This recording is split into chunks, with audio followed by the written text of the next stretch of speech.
You are looking at Julian's pronunciation guide, where we look at how to pronounce better some of the most mispronounced words in the world, like this other curious word. But how do you say what you're looking for today?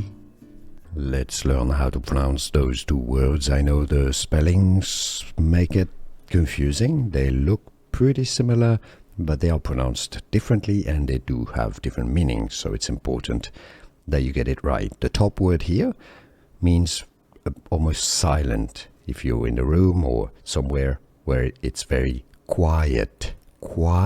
Okay, so quiet, quiet, quiet. Can you hear this correctly? The bottom word here is pronounced as quite. So it's very similar, but just the bottom word doesn't have the at sound before the T.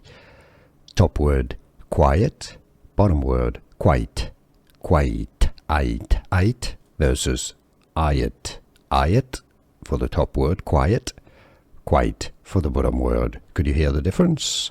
Was this any useful? Let me know in the comments. Here are more videos on how to pronounce more confusing words and names too many mispronounced. Like this video if you found it useful. I appreciate your support. I'll see you soon and thanks for watching.